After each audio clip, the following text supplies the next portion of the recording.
한동훈 법무부 장관은 24일 중앙일보와 서면 인터뷰에서 가석방 없는 무기형 도입 이유에 대해 아무 잘못 없이 인생 전부를 잃은 피해자의 인권, 남은 가족들의 인권을 먼저 생각해야 한다며 예방 효과나 가해자 교화 못지않게 가해자에게 합당한 죄값을 치르게 해야 한다는 것, 즉 응보도 형벌의 본질적인 목적이라고 말했다. 한 장관은 또 법무부는 사형제도의 폐지를 전제로 가석방 없는 무기형을 신설하겠다는 것이 아니고 두 제도는 함께 운영될 것이라고 했다. 헌법재판소가 사형제의 의원 여부를 논의하고 있는 것과 관련해 사형제도가 존치되어야 한다는 정부의 입장을 헌법재판소 변론에서 충분히 전달했다. 지금까지 모든 정부가 존치의 입장이었다며 만약 사형제도가 위헌으로 결정될 경우 이미 사형 판결이 확정된 유영철, 강호순, 정대영 등 사형수 59명을 석방하지 않고 계속 수감할 법적 근거가 있을지 등 복잡한 문제가 생길 수 있다고 지적했다. 다음은 일문일답. Q. 법무부가 추진하는 가석방 없는 무기형 신설이 본질적인 인권 침해이므로 반대한다는 민변 등의 성명이 나왔습니다. A. 첫째, 아무 잘못 없이 인생 전부를 잃은 피해자의 인권, 남은 가족들의 인권을 먼저 생각해야 합니다.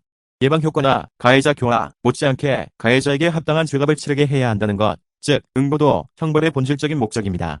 둘째, 최근 가해자를 사회로부터 영구격리하는 것을 가해자에 대한 과도한 인권 침해로 전혀 생각할 수 없는 흉악 범죄들이 많이 발생하고 있습니다.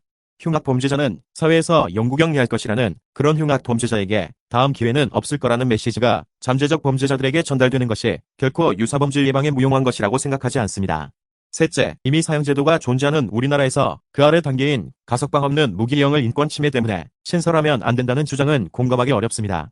미국, 유럽 등 사법 선진국에서 가석방 없는 무기형은 널리 쓰이고 있습니다. 결국 가해자의 인권도 중요하다는 다소 감상적인 부호, 물론 틀린 말이 아니고 당연히 맞는 말입니다. 왜 지금 시점에서 가석방 없는 무기형 신설을 반대할 설득력 있는 논거를 찾기 어렵습니다. Q. 가석방 없는 무기형의 장점은 무엇입니까? A. 지금의 무기형은 말은 무기형이지만 20년 복역 후부터는 가석방이 가능하므로 흉악범, 영구격리제도로는 기능하지 못합니다. 게다가 사형제의 분명한 약점은 진범이 잡히는 등의 오판이 사형 집행 이후 드러날 경우 되돌릴 수 없다는 점인데 가석방 없는 무기형은 그런 약점도 없습니다. 오판이 있어서는 안 되지만 오판이 나중에 발견되더라도 재신 등으로 바로잡을 수 있죠. Q. 사형제도에 대한 입장은 A. 사형제도는 우리나라 법에 현존하는 제도입니다. 사형제도가 존치되어야 한다는 것이 정부의 입장이고 여러 사정을 고려하여 여러 정부를 거치면서 사형 집행을 25년간 하지 않고 있을 뿐 사형 집행을 하지 않겠다는 입장을 밝힌 적도 없습니다. 사형제도 반대 입장에서는 예방 효과가 없다는 논거를 들지만 예방 효과가 분명히 있다는 연구 결과도 있습니다. 많은 국민들도 그렇게 생각하시는 것으로 알고 있습니다. 그리고 예방 효과 못지않게 가해자에게 합당한 죄값을 치르게 한다는 응보도 형벌의 중요한 존재 이유입니다. Q. 사형제도 존치와 가석방 없는 무기형 신설은 어떤 관계가 있습니까? A. 법무부는 사형제도의 폐지를 전제로 가석방 없는 무기형을 신설하겠다는 것이 아니고 두 제도는 함께 운영될 것입니다.